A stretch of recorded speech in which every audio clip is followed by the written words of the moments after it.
The best way I can describe it is having a diaper on and never changing it and just sitting in that diaper the whole year. That's how our year was. Wow. It was a bad year.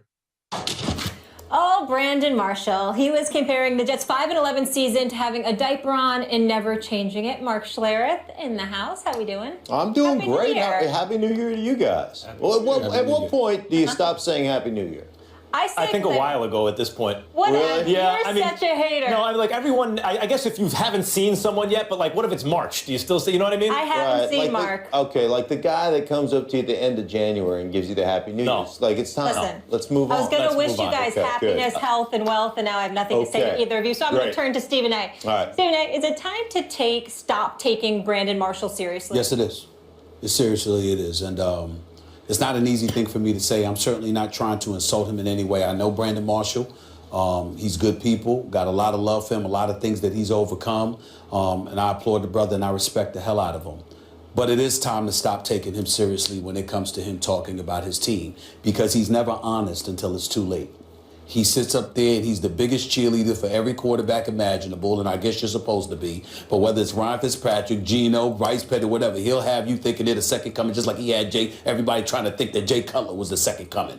And then all of a sudden, here you are on national television, and now you want to sit up there and wax poetically and candidly about the trials and tribulations. Well, nobody wants to hear it now, because we wanted to hear it when there was something that could have been done about it. And I just think it's one of those situations where he always tries to put a good face on things, even in the face of obvious negativity. And I don't understand that about him sometimes. Sometimes it's best to be real and raw. Maybe not always, but sometimes it's called for. And sometimes I think that's a challenge for him in the latter part of his career. Was the Jets season being compared to a dirty diaper? Is that not real and raw? No. I was talking about timing. I'm not saying that it was wrong for him to say it. I'm saying, who cares now? We figured that out 10 weeks ago. Well, if you ask, that's what I mean by that. Not that he was wrong. Right. Ask a player, not named like Richard Sherman, something during the season, no questions, and he'll tell you no lies. If you ask a player during the season about his teammates, Mark, correct me if I'm wrong, the only way to answer that is to by try to support them as best you can,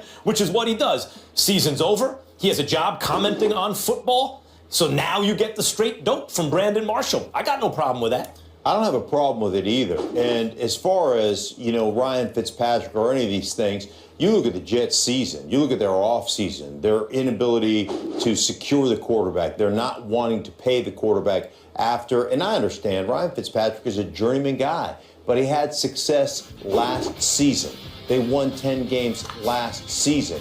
And that chemistry wasn't there. The offseason wasn't there. There were a lot of things that went awry for the New York Jets. I mean, I go back to the very first game, I believe, of the season when they played the Cincinnati Bengals and sacked Andy Dalton about 7 or 8 times and found a way, I believe, to lose that game, if memory serves correctly. So, I mean, their whole season was an abject disaster. There's no question about it. And it has fallen apart at the seams. And now, all of a sudden, you've got wholesale changes on that coaching staff. I don't see it getting a whole lot better at this point. I agree with you. But getting back to Brandon Marshall, let me be clear. Other than his rookie year, the only time he didn't have a 1,000-plus yard season was his last year with Jay Cutler and this year. Mm-hmm. What I'm saying again is I have no problem with what he said in terms of how candid he was. Mm-hmm. But he is a guy that not only refuses to be as candid as he could be when it's called for, but he literally wards off those who try to bring that candor, that honesty, which ultimately could steer things in the right direction. He tries to ward that off. Now imagine you're Brandon Marshall. Right. You are an absolute, no question, elite receiver in a league who doesn't get enough credit, by the way, in a league with a ton of amazing receivers. He is a bad dude, has never had a great quarterback throwing the ball. Let me ask you a question. And yet remains a really good teammate because he publicly supports them. Let me ask you, but that's the problem. Point. Wait a minute, but that's exactly what I believe the problem is. Because it's one thing to support a particular player. What he does is no matter what the situation is, I'm going to say, the sky is blue and the sun is shining. And what I'm trying to say to you is that if you're ever in the business of football, I'm looking at a man right here who's a Super Bowl champion. I'm looking at a man here who didn't have much to say. But damn it, when you spoke, people had to hear what the hell you had to say. You know why? Because there was no BS coming from you. If stuff stunk, even if you're not calling out names, Max, and not isolating anybody, What would have been? Did it ever occur to anybody that had you said earlier on, damn it, we stink. Damn it, we don't need to be waiting and holding out with the quarterback. We need to get this done. I ain't trying to lose. I'm curious to know what you think about that, Am I Mark. wrong in saying that? I don't think you're wrong in saying that. I think you have those emotions, but as a player, you just don't ever air them. I mean, I think the biggest issue from a leadership standpoint is to have that closed door meeting, to have that behind the curtain meeting, and to be able to air those things out at that particular point in time, but then come out in front of the media and essentially support your guys. But I think that's wrong. Seriously, I think you're right if I'm talking about Mark Schlereth. Mm-hmm. But if we collectively, not you, if we collectively stink, right, and we playing in public, we ain't playing in private now. We're playing in public for everybody to see. Well, what's wrong with stepping up and going like this? Man, we gotta do better. We better than this. Right. This is garbage. You ain't pointing a finger at anybody. You're pointing a finger at everybody, meaning yourself and everybody fair. else. I'm Maybe talking about he's that trying to keep candor. it That's what I'm talking about. I've always been one of those guys that says, and this is from Teddy Bruschi and the New England Patriots organization, don't point the finger, pull the thumb. I'm never going to be that French waiter guy. We. I'm going to say I have to be better. Mm-hmm. I have to do this. You know what? And in doing that, for me, that encompasses the whole team. But I'm going to point the finger at myself. But isn't Brandon Marshall doing that essentially when he praises these less than average quarterbacks who have probably suppressed his numbers, which are generally excellent anyway? Right. Isn't he doing that by not calling them out? You know why he's not doing that, Max? Because by not doing that, that's why you got a problem with the Sheldon Richardsons of the world. Because the Sheldon Richardsons of the world on the defensive side of the ball, who knows that their defense didn't step up and probably stunk this year, they're looking at the fact we on the field all the time. Y'all missed the 3 and outs. Y'all ain't getting anything done. Brandon Marshall is more critical of the quarterback than he better? No. What I'm saying to you is that by being praiseworthy and effusive about your quarterback, you're basically looking at other people in the defense and like, damn it, y'all need to handle your business. Had you said we from Jump Street, you might not have had that problem. He needs to Basically, get fed it's by that false quarterback. praise, essentially. No, he's Mark? being a good teammate to me. It seems like he's being a good teammate. I'm not saying he's being a bad teammate. I'm saying that he as great as he is, he cheerleads too much about dudes who don't deserve to be cheerleaded for. That whole team on this season in particular had issues on every side of the ball. And if a defensive player is mad at his cheerleading, look at yourself, because you guys didn't show up either. Yeah, his cheerleading bad teammates are a reflection of the fact he's been on teams with bad teammates, and he's still trying to up them. Speaking of struggling teams, Mark, thank you so much You for got being it. here with us. Appreciate you. Happy New Year, Mark. Yeah, Happy New Year, Molly. Whatever. It's always good to see you. Good Chip Kelly heading back to school. Days after getting fired by the 49ers, Stephen A's favorite coach, Chip Kelly, told Fox Sports that he would consider a return to college if the opportunity presented itself. And Jay Glazer said he spoke to Kelly on Sunday, and Chip would also consider staying in the NFL as an offensive coordinator. Stephen A, what's Kelly's future? Well, there's a dual reaction to this. Number one, I want to applaud him, and I also want to condemn him. I want to applaud him for being smart enough and decent enough to acknowledge that he has no business being a head coach in the NFL, and that being an offensive coordinator may be better suited for him. Although, watch out if you're a defense on the same team, because he'll have no regard for you whatsoever. You got to hope that the head coach will.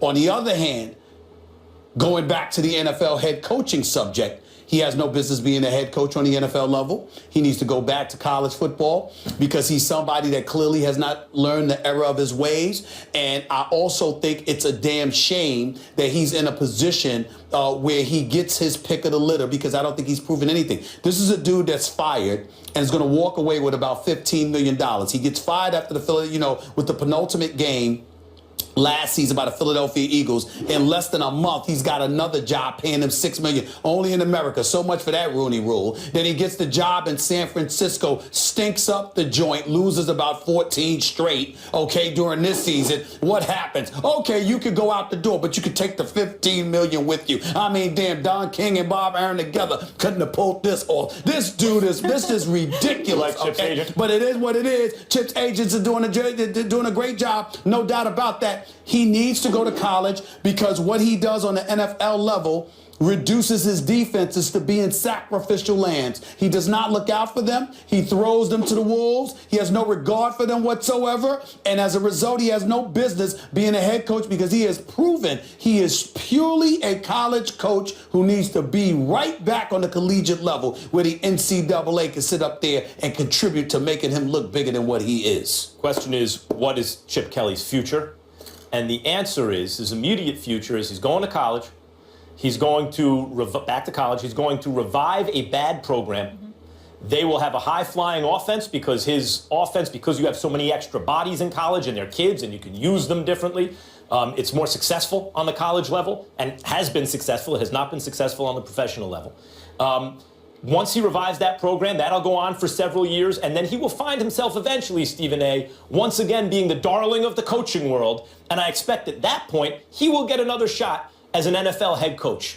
I think that there is a built-in bias toward a high-flying offensive coach. I'm sure that NFL teams that are struggling would like to convince themselves that they can not only win, but win in the most entertaining way possible. And if Chip goes back down and figures it out and revives a bad program, he will get another shot. I'm sorry, you said the high-powered offense, high-flying offense? Chip Kelly's offense?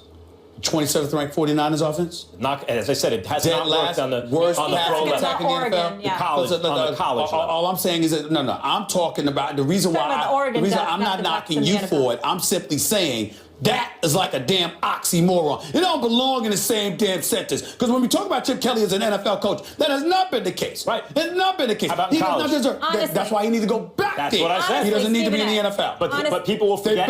They'll hope that one day it can be transplanted to the Real quick, because NFL. we have to move on though. Yes or no? Do you think he will end up getting another shot in the NFL if he's successful in college? No. Okay. Because I think the combination of that and the troubles he had with the players, I think that that's going to have a detrimental effect, and you got to take that into consideration. All right, let's stay with the subject of college football right now. So the University of Minnesota has fired football coach Tracy Claeys. Claeys led the team to a 9-4 season in a Holiday Bowl, but came under fire for supporting a player's boycott last month. So athletic director Mark Coyle said the move was based on, quote, challenges in recruiting ticket sales and the culture of the program. Now, Minnesota players briefly boycotted over suspensions of teammates involved in a sexual assault investigation. Here's Claeys on his firing. One thing, I won't be up here freezing my ass off, so y'all enjoy the winter. Well, tell us how you really feel. Senior quarterback Mitch Leidner wasn't happy with the decision, telling our Brett McMurphy, shocked if any coach wants to come and work for an administration that doesn't support their coach. No one is happy with the administration right now. I don't know who would want to be a part of this program at this time. Stephen A., was this the right move? It was the right move. This coach should have been fired. I have no problem saying that. And the reason why I have no problem saying that is because although from a legal perspective, the district attorney didn't, pursue charges. If I'm reading correctly from here, it says no players were ever criminally charged and the district attorney declined to prosecute because of lack of physical evidence.